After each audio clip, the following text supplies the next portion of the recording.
So hello everyone, how are you all? I hope you guys are doing good. Here I am back with another video for ICSE Class 10 Biology, Chapter 1st, Cell Cycle and Cell Division. So let's begin with this chapter. So first of all, cell cycle is not in your syllabus, but I will tell some introduction about it. That the length of the cell cycle depends upon the cell. In animals, it is about 24 hours.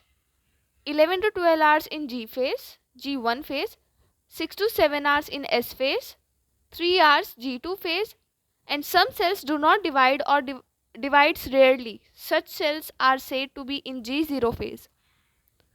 So interphase is basically a non-dividing phase or the preparatory phase of a cell.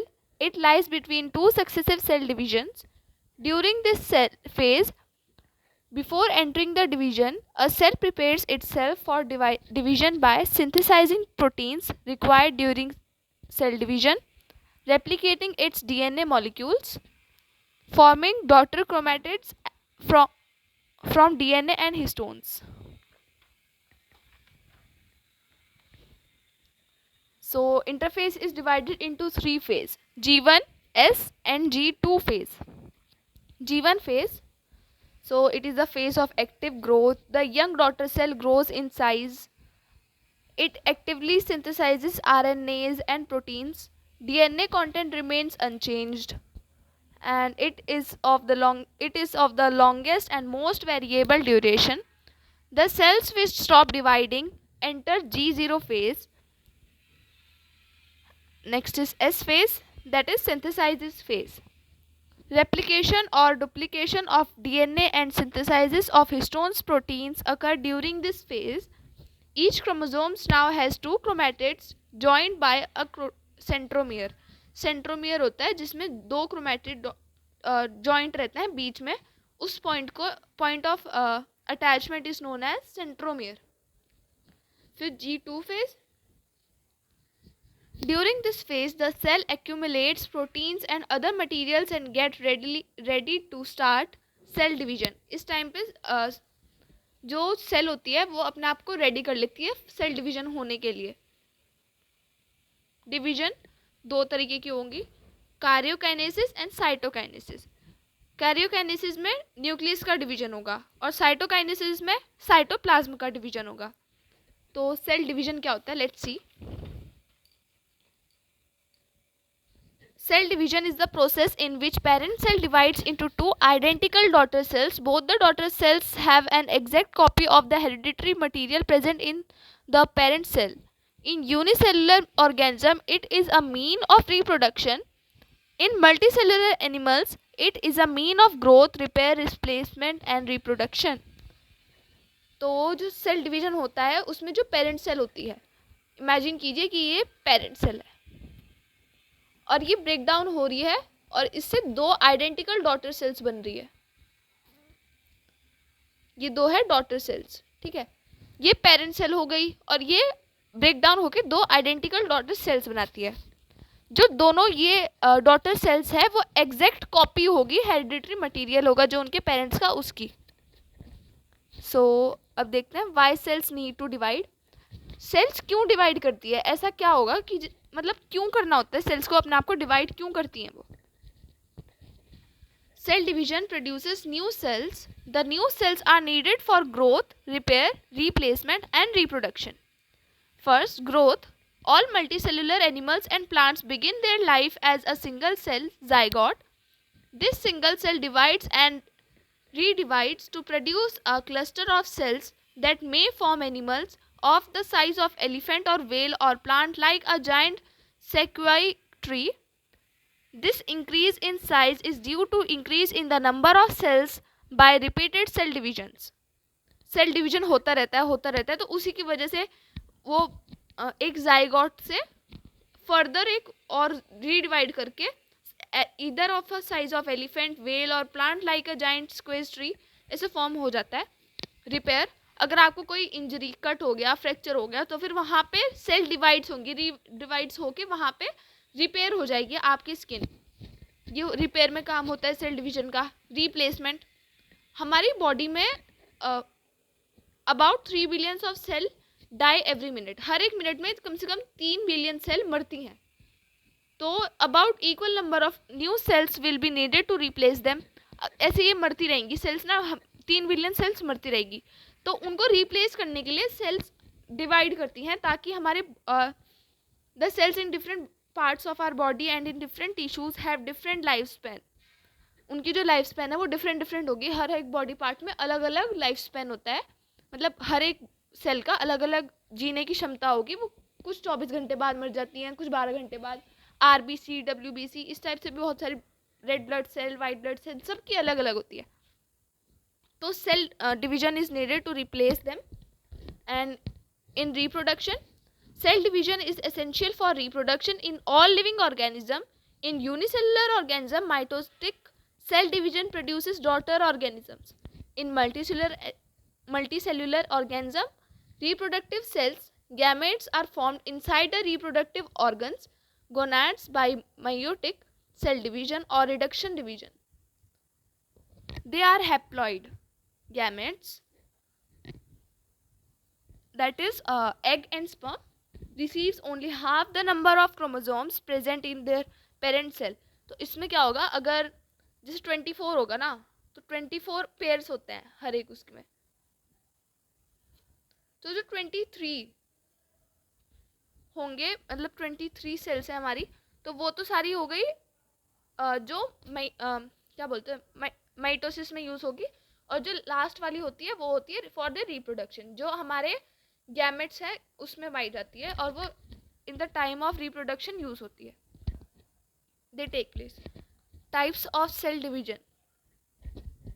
Depending upon whether the daughter cell produces are diploid or haploid, the cell division is classified as mitosis and meiosis respectively. तो अब mitosis देख लेंगे, माइटोटिस cell division. तो what is mitosis? Mitosis is a type of cell division by which two identical daughter cells are formed from a single parent without change in chromosome number. It leads to growth and repair. It occurs in the organisms that perform asexual reproduction.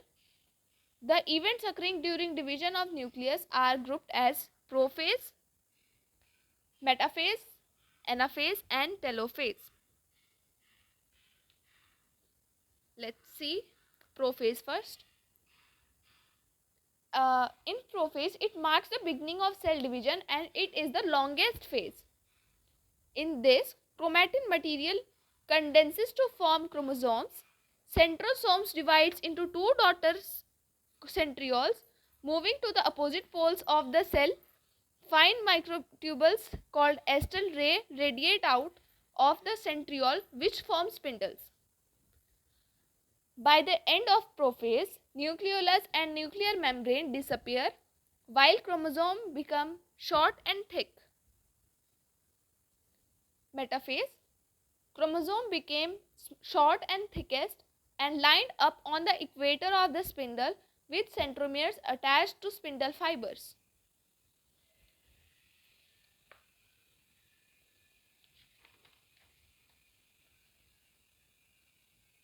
Anaphase.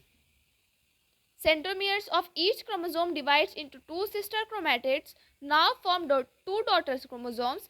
These chromosomes starts to move towards the poles, and in telophase, chromosome forms two groups on the either side of the pole.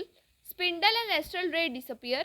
Chromosome uncoil and forms chromatin material. Nuclear envelope and nucleolus reappears. I will show you some diagrams of these phases.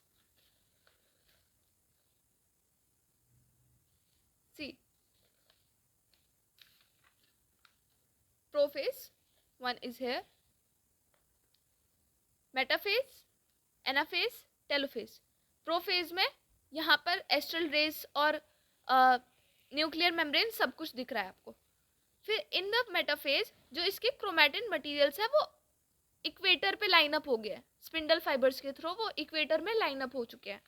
फिर anaphase में ये टूट रहे हैं, ये टूट के opposite poles की तरफ जा रहे हैं और टेलोफेज तक आकर ये अपोजिट पोल्स तक जा चुके हैं और इनका जो सेल है वो टूटने लग रहा है, वो टूट जाएगा और फिर वो दो सेल्स में डिवाइड हो जाएगा.